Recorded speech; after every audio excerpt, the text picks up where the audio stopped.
Hello everyone, स्वागत है आप सभी का हमारे YouTube channel R S career point पे, जहां आज हम आपके लिए लाए हैं 30 अप्रैल के करंट अफेयर। अगर आपको हमारी ये वीडियो पसंद आएगी तो चैनल को सब्सक्राइब और वीडियो को लाइक ज़रूर कर दीजिएगा और इस वीडियो को अपने दोस्तों में ज़्यादा से ज़्यादा शेयर करिए ताकि हमारा मनोबल बढ़ते रहे। इसमें पहला प्रश्न है, अंतर्राष्ट्रीय जैज़ दिवस कब मनाया जाता है? अंतर्राष्ट्रीय जैज़ दिवस का आयोजन प्रत्येक वर्ष 30 अप्रैल को किया जाता है। जो अंतर्राष्ट्रीय जैज़ दिवस है, इसको मनाने का उद्देश्य शांति, एकता, लोगों के बीच संवाद, सहयोग बढ़ाने और एक शैक्षिक साधन के रूप में जैज़ की खूबियों के बारे में दुनिया भर में जागरूकता पैदा करना है। सर्वप्रथम हम ये जान लेते हैं कि ये जैज़ होता क्या है। जो जैज़ है, यह एक पश्चिमी सभ्यता की संगीत विधा है जिसकी शुरुआत 19वीं से 20वीं सदी के मध्य में हुई थी और वर्तमान समय में यह दुनिया में अत्यधिक पसंद किया जाने लगा, विशेषकर अमेरिका और दक्षिण अफ्रीका जैसे देशों में। और इस संगीत विधा का सबसे अहम इंस्ट्रूमेंट सैक्सोफोन है और संयुक्त राष्ट्र शैक्षिक, वैज्ञानिक और सांस्कृतिक संगठन, जिसे हम यूनेस्को के नाम से जानते हैं, इसने 30 अप्रैल 2011 को अंतर्राष्ट्रीय जैज़ दिवस मनाने का फैसला लिया था। अगला प्रश्न है, हाल ही में जारी गुड गवर्नेंस इंडेक्स में भारत का स्थान कौन सा है? जो हाल ही में गुड गवर्नेंस इंडेक्स जारी हुआ है, जिसे साइडलाइन इंस्टीट्यूट ऑफ गवर्नेंस ने जारी किया है, इसमें भारत का 49वां स्थान है। इसका मुख्यालय सिंगापुर में स्थित है। यह सूचकांक 7 स्तंभों के आधार पर तैयार किया जाता है। इसमें पहला है नेतृत्व और दूरदर्शिता, मजबूत संस्थान और मजबूत कानून और नीतियाँ, आकर्षक बाजार, वित्तीय उद्यमशीलता, लोगों के उत्थान में मदद, वैश्विक प्रभाव और प्रतिष्ठा।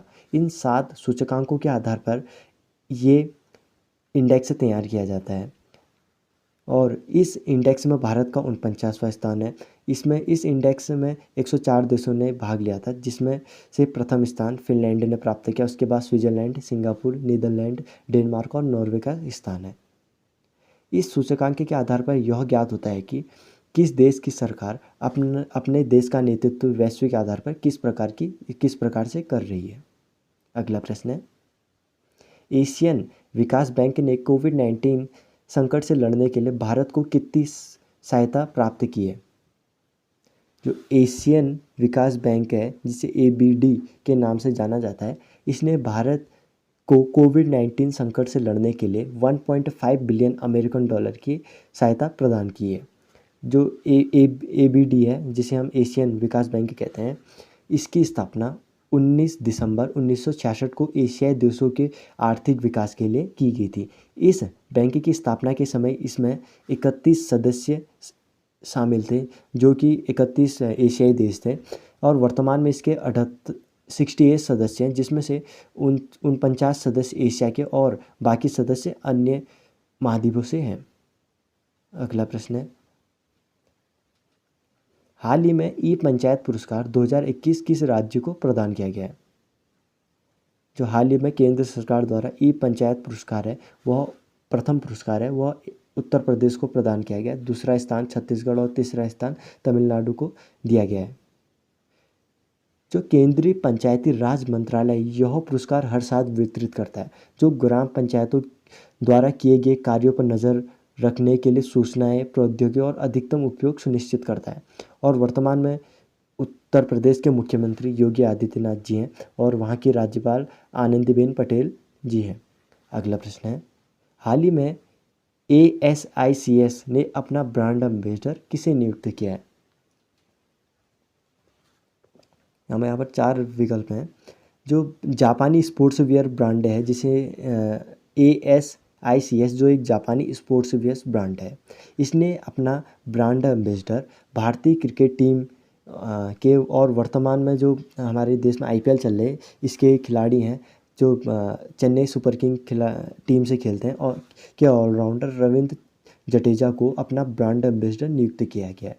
और कंपनी का फोकस रनिंग स्पोर्ट्स के लिए स्पोर्ट्सिंग वियर बनाना है। और जैसे कि आप सभी लोग जानते हैं कि अभी जडेजा ने अपने नाम 1 ओवर में 36 रन मारने का रिकॉर्ड अपने नाम दर्ज किया है। अगला प्रश्न है, हाल ही में भारत अर्थ मूवर्स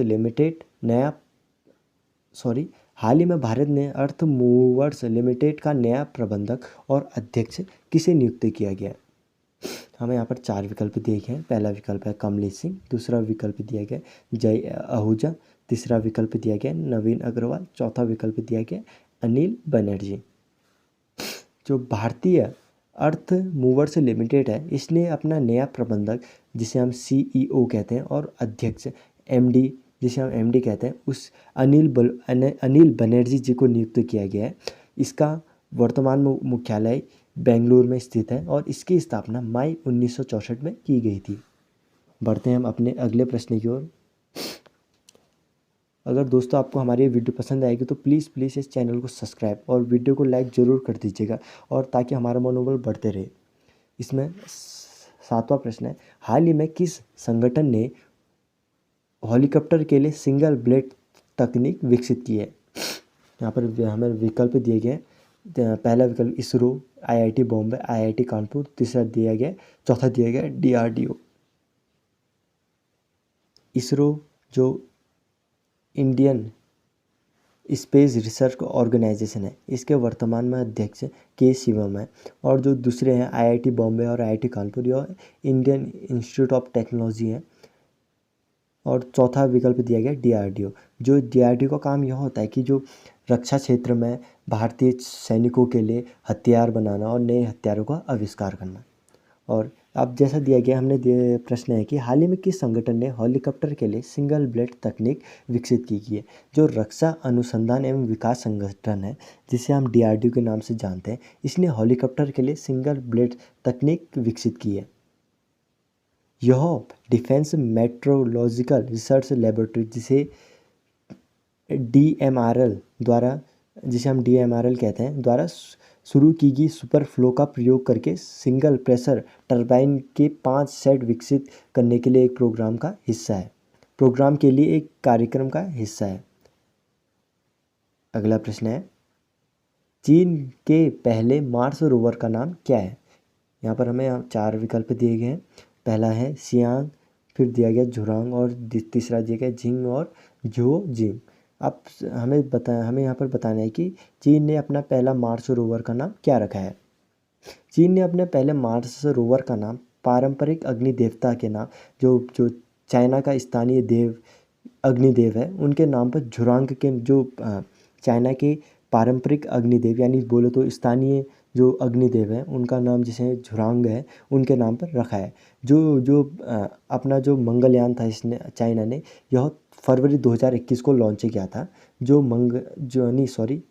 2020 में लॉन्च किया गया था, जो फरवरी 2021 में मंगल की कक्षा में पहुंचा, और मई 2021 को वह मंगल पर लैंड करेगा। जो मार्स रोवर है झुरांग, यह मई 2021 में मंगल पर लैंड करेगा। इसका कुल वेट 240 किलो है और यह सौर ऊर्जा से संचालित होता है। तो दोस्तों, हमारी वीडियो यहीं पर ख़त्म होती है। अगर आपको हमारी ये वीडियो पसंद आएगी तो चैनल को प्लीज़ सब्सक्राइब और लाइक और ज़रूर कर दीजिएगा, जिससे हमारा मनोबल बढ़ते रहे और आने वाली वीडियो में हम अपनी गलतियों में सुधार कर सकें। और अगर इस वीडियो में कुछ गलती रह गई है तो हमें कमेंट के माध्यम से बताने की कोशिश करिए, ताकि हम अपनी अगली वीडियो में सुधार कर सकें। धन्यवाद।